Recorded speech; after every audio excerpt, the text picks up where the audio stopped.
Hello again, ladies and gentlemen. Michael Matt down in the Remnant Underground in the Catacombs. I want to apologize for the mess. We are under some construction at the moment, but I think we'll be able to do this show tonight. We're going to bring you a little interview. I'm going to explain this in a moment, but I wanted to just say a few things now as the Catacomb program is beginning to become quite popular, and the numbers are kind of going up. Holy cow! Rob, can we get those guys to maybe just dial it back a bit further? We'll just be down here like in 10 minutes. So as you can see, there's things going on, which is good for you because if you're a fan of the Remnant Underground, then you can see the expansion here.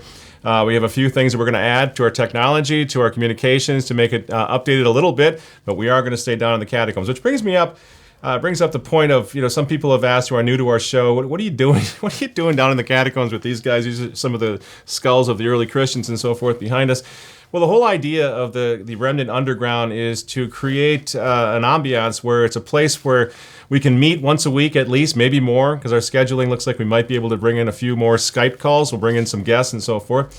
But to bring you down here and talk about some funny things and entertaining things and cultural things and so forth, but also to keep it serious because things, as you all know, are not good right now. If Grandma Clinton wins the election in a couple of weeks, in a few weeks, I think we all know where that's going to go. It's not going to be going anywhere good for anyone who is a follower of Christ. And so, I don't know, we came up with the idea of the Catacomb, the underground, working down here to try to kind of keep a network of folks together and connected and do whatever we can. We've put quite a bit of money into our own Remnant TV platform because our expectations are, with the sort of topics that we talk about down here, YouTube eventually is probably going to get tired of us and off we'll go. So we already have a backup plan there to continue to bring you these videos and this message. So tonight, because obviously we're under construction and I'm already getting the eye here to move this along because we want to finish up the work that's being done, we're going to show you an interview that we did with Alan Keyes a couple of days ago on the question of the situation in our country and so forth. But before we do that, I just wanted to let you know that we are now on a full regular schedule, weekly schedule for the Catacomb, for the Remnant Underground.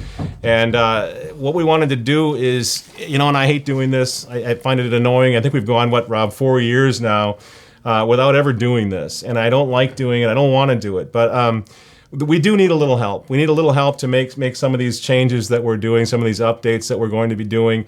And so we've come up with an idea, rather than, the sky is falling, you got to send us $1 million to keep doing the Lord's work and all of that sort of thing.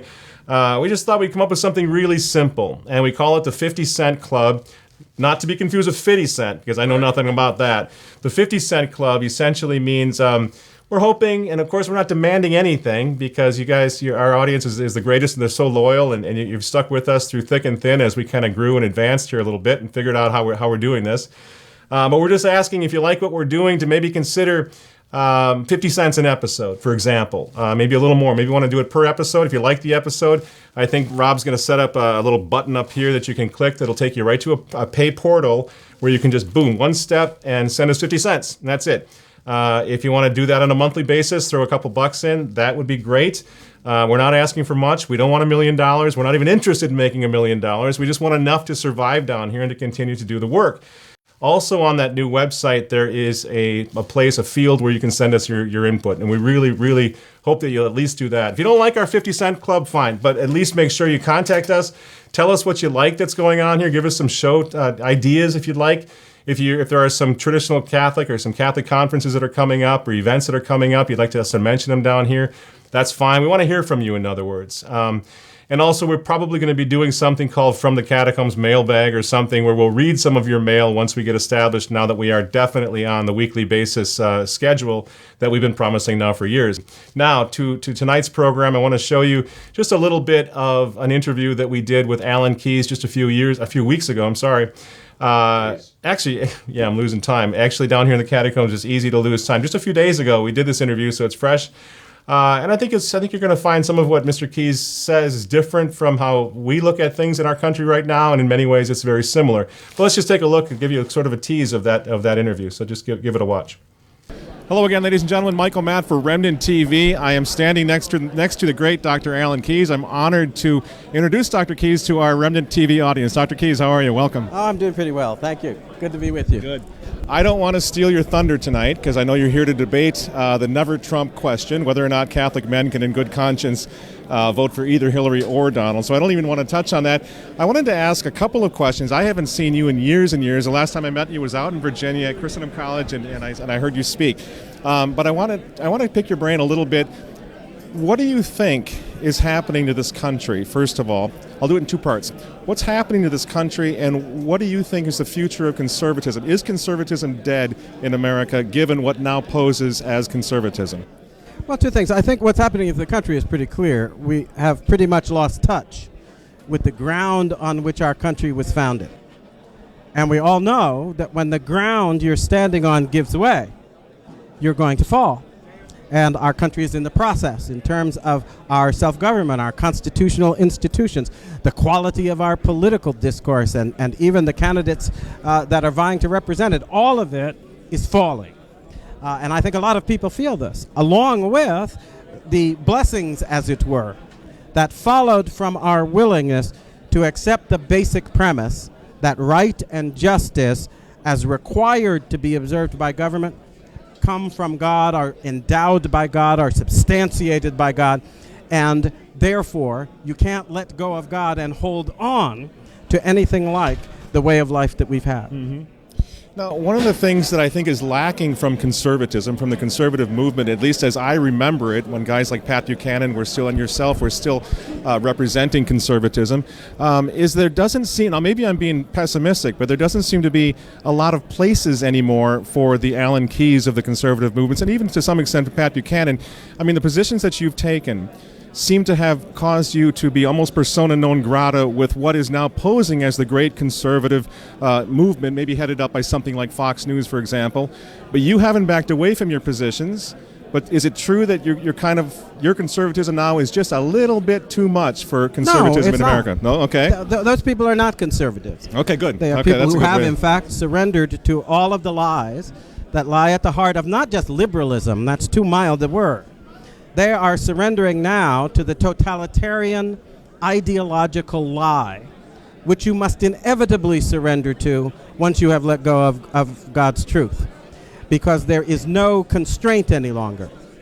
And if you can't observe limits, then you are not able to articulate or understand what ought to be done, as opposed to what is done.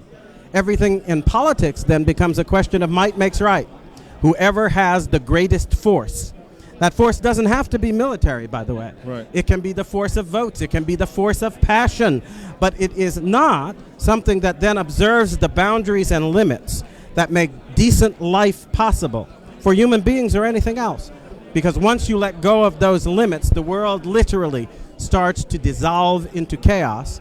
And I think that's what a lot of people are now feeling about our country and indeed about the world in which we live. Is that why we're seeing things like, for example, gay marriage in the conservative movement seems to be pushed aside, abortions more and more being pushed aside? That itself is no longer considered something that we as conservatives should waste our time on because it's a dead issue? Is that how no, that's not happening. I don't understand why anybody would say that when, in point of fact, the conviction that we must respect the life of unborn children has increased in the course of the last decade. It hasn't gone down. The only thing that is being done is that the elites have abandoned it. Right. And they are trying to force people at the grassroots also to abandon it. They're also trying to distract from the fact that their effort to destroy the soul of this country has failed at the grassroots with fear-mongering, by making people so afraid of something that they are willing to forget what they know and have affirmed to be more important. Because I think a lot of people understand, on the day when nothing decides the difference between right and wrong but superior power, most of us are going to end up on the wrong end of that stick, the same way people did down through every age of human history before America was founded. Mm-hmm. The struggle for justice, the struggle that looked what were called the common people in the eye and said, you have the capacity to govern yourselves, to make momentous decisions. that affect the future of the society, that you don't have to bow down to those who fancy themselves to be your masters, even though they are accountable to nothing but force and power, and sometimes brutally exerted power. That didn't happen until what? Until we started to translate the insights of the Christian understanding, the understanding that Christ brought to us, which was able to affirm that, yes, all human beings have that potential to be in touch with the wisdom of the prince and of the king if they are willing to acknowledge as prince and king God and his son. And it's that sense that came, I think, from the Christian insight that is being abandoned. And it's being abandoned because it stands in the way of elitist ambition. They want to get rid of constitutional self-government, return to the days of aristocratic despotism and oligarchic despotism. But it's also being abandoned because Christian people, especially in America, though they still apply it in their own lives, a lot of them, have been intimidated about continuing to apply it, as our founders did, in the life of our government, in our life as a nation. Now, you are a constitutional scholar. You, I think, know the Declaration of Independence and all of that implies more than anyone I know. What do you say to critics who say, well, the reason that American Christians, Catholics especially, are becoming weak is because of sort of the religious liberty, the idea that all religions are okay and religion shouldn't be as important as politics and so forth. That's for Sunday morning, not for during the week. And America actually did this to us. What do you say to those critics? Well, I think that's because they have fallen prey to a false understanding that is quite evident the moment you go back and read the Declaration of Independence. A lot of people, for instance, think that the discussion of unalienable rights in the Declaration is about freedoms. And that has been trendy, really up through the time Roosevelt talked about the 4 freedoms. Freedom was somehow the defining characteristic of America. When you read the Declaration, it turns out that that's not true. The central concept was right. We hold these truths to be self-evident. All men are created equal, endowed by their Creator. That is, the Creator, the being of the Creator, substantiates what I'm about to say with certain unalienable rights. So the content of the right depends on the substance of the Creator. A right is therefore not about our freedom. It's about God's will for our existence. It's about God bringing us into being in terms of certain provisions and certain limitations that have to be observed so that we can stand out from the background of meaningless objects and be what we're supposed to be, the image and likeness of God himself. Well, that sense that right involves, first and foremost, our relationship to God, our duty to God according to the laws that make our existence possible. That's being forgotten these days. Sure. People are being led down a road where they think it's something about absolute freedom and all of this, and it's not.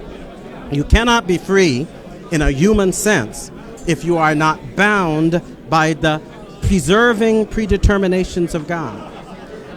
What are called in the Declaration the laws of nature and of nature's God, as specifically applied to human beings.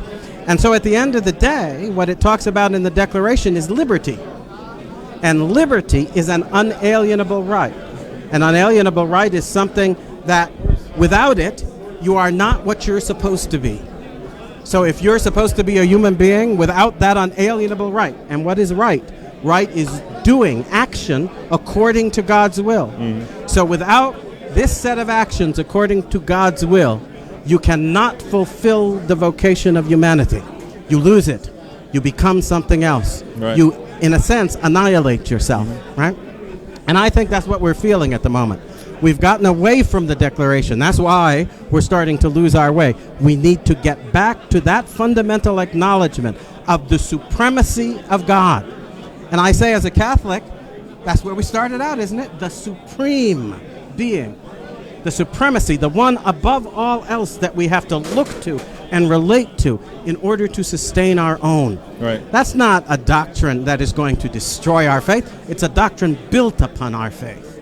I think I've asked you some questions here that are going to whet the appetites of a lot of our viewers. They're going to want more. So I apologize for that. But where can they follow up with you? I know you have a website and so forth where they can study some of this. You can always get a sense of what I'm doing at Loyal to Liberty. It's called LOYA what am I saying? LOYAL, loyal to TO, Liberty, LIBERTY, all one word, Okay. .com, loyaltoliberty.com. I still do a fair amount of writing there, and I write for several internet publications on a weekly basis. The Daily Caller, WND.com, and barbedwire.com. Renew America, too? And Renew America, Yeah, yes. yeah, They good. print one of my weekly columns. Yeah. So all of those outlets, you can kind of get a sense of what I'm talking about. And, of course, you can always get in touch with me just by remembering my name and writing to alan@alankeys.com. That sounds great. Dr. Keys, this has been an honor and a pleasure. Good luck tonight on the debate. Thank I know you. it's going to be exciting, and thanks so much for coming to St. Paul. Well, thank you for All right. having me. Okay, Godspeed. thanks. What a class act. This guy is a real Catholic gentleman. It was really a pleasure to get to know him. If you want to see the rest of that interview, I hate to say it, but you gotta subscribe to the Remnant's YouTube channel before you think anything untoward is going on. That's free, totally free. It only takes a second. Rob can probably put something on the screen here. Just click on that red button and sign up to the Remnant's YouTube channel. It's great for us because it helps us get more reach. It's also good for you because then anytime we do anything at all, because not everything that Remnant TV is done from here. So whatever we do, you'll get an email alert notifying you that we've done that. So if you want to see the rest of that, please, and that really helps us out, please subscribe to the Remnant's YouTube channel. It's free. It just takes literally 5 seconds. And as far as Alan Keys is concerned, that there is more interesting things that happen. He's obviously an Americanist, and that's very clear. And we got into that a little bit. He has an understanding of Americanism that, as far as the founding fathers and the Declaration of Independence and the Constitution, that's all still the most essential things that we need to talk and think about. I think we've moved a little past that. I think the Constitution became essentially a dead letter from the Civil War moving onward. But this is something that can be debated, and certainly someone like Barack Obama and Hillary Clinton despise the Constitution. So I really appreciated that, how Alan Keys came in to debate some of these hot issues. And there was no animosity between us. We have a different view on things. But let's face it, if Alan Keys were running for president in 2016, I think we all know who we'd vote for. He's a very good man. So I think that's about it. Just one final reminder about this 50 Cent Club. That would be so great if we can get things going on that. So if you want to do that, just go up again. Up here, I think we still have the button up on the screen. Just click on that. It takes you immediately to another Remnant website. Allows you to just make a payment, 50 cents, whatever you want. And also to keep in touch with us by using the contact information on that website. Thanks so much for listening, for watching, and we'll see you next week.